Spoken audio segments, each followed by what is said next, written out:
নমস্কার, আমার হৃদয়ের অন্তঃস্থল থেকে জয়গুরু সবাইকে। প্রথমেই আমি আমার প্রিয় পরম দয়াল পরম প্রেমময় শ্রী শ্রী ঠাকুর পরমারাধ্য জগজ্জননী লক্ষ্মী স্বরূপিণী মা বড়মা শ্রী শ্রী বরদা ও আমার সৎসঙ্গের প্রধান ও বর্তমান আচার্যদেবের শ্রী চরণ কমলে শতকোটি প্রণাম জানিয়ে আজকের এই ভিডিওটি শুরু করছি। একটি ছোট্ট ও বিশেষ অনুরোধ আমার হৃদয়ের মানুষগুলির কাছে, যদি আমার এই প্রচেষ্টাগুলি ভালো লাগে তাহলে আমার এই চ্যানেলটিকে সাবস্ক্রাইব এবং ভিডিওগুলি লাইক শেয়ার করে আমাকে উৎসাহিত ও অনুপ্রাণিত করার অনুরোধ আমার প্রিয় গুরু ভাইদের সমক্ষে রাখলাম, যা আমার এই ইউটিউব যাত্রাপথের পাথেয় হয়ে থাকবে। চলুন আর দেরি না করে আজকের টপিক বা বিষয়ে পৌঁছে যাই। আজ কিছুক্ষণ আগে আমাদের সকলের প্রিয় আচার্যদেব সৎসঙ্গ সেক্রেটারি দ্বারা আমাদের পরবর্তী উৎসবের শিডিউল রাখলেন, যা এরকম।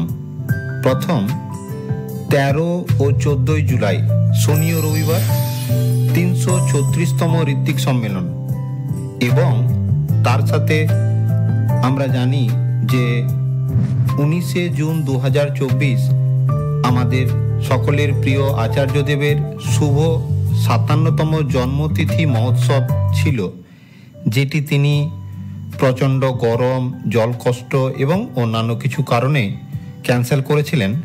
সেটি এই 13 ও 14 জুলাই ঋত্বিক সম্মেলনের সাথেই অনুষ্ঠিত হবে, অর্থাৎ 13 ও 14 জুলাই 2024 ঋত্বিক সম্মেলন এবং আমাদের আচার্যদেবের জন্মতিথি মহোৎসব।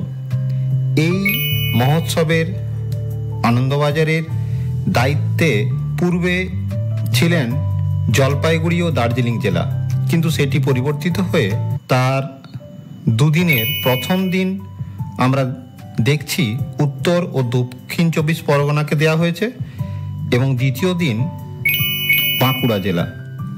পরবর্তী অনুষ্ঠানেতে চলে আসি 1 আগস্ট 2024 বৃহস্পতিবার জগজ্জননী মা বড়মার 131তম জন্মতিথি মহোৎসব।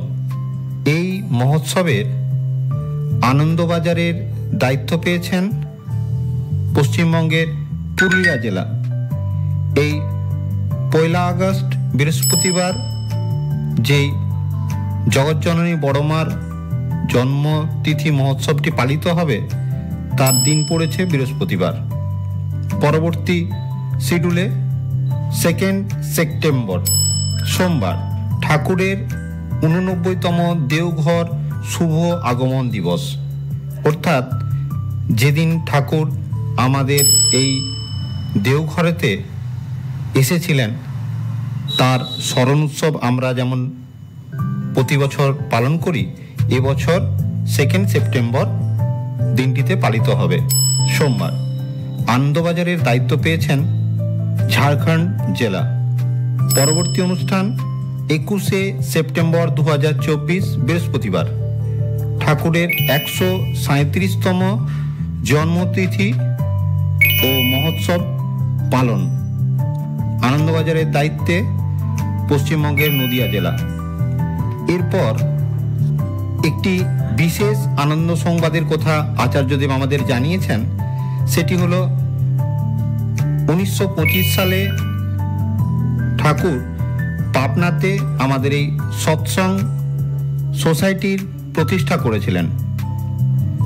সেই সৎসঙ্গ সোসাইটি যেটি প্রতিষ্ঠান রূপে আমাদের পথ চলা শুরু করেছিল, তা এই বছর 100 বৎসর পূর্তি এবং এর সাথে আরও বেশ কয়েকটি প্রোগ্রাম আমাদের একসাথে পালিত হবে। তা হলো 19 ও 20 অক্টোবর, এই দুদিন শনি এবং রবিবার। এই 19 ও 20 অক্টোবর যেই অনুষ্ঠানগুলি পালিত হবে তা হলো 137তম জন্ম মহোৎসব ঠাকুরের, দ্বিতীয় 337তম সৎসঙ্গ ঋত্বিক সম্মেলন এবং তৃতীয় সৎসঙ্গ নিবন্ধকরণের 100তম বৎসপূর্তি মহোৎসব সমারোহে পালিত হবে যথাযথ মর্যাদার সঙ্গে। এটুকুই ছিল আজকের আলোচ্য বিষয়। সবাইকে আরেকবার আমার হৃদয় থেকে ধন্যবাদ এবং জয়গুরু জানাই। বন্দে পুরুষোত্তমম। জয় গুরু, জয় গুরু সবাইকে।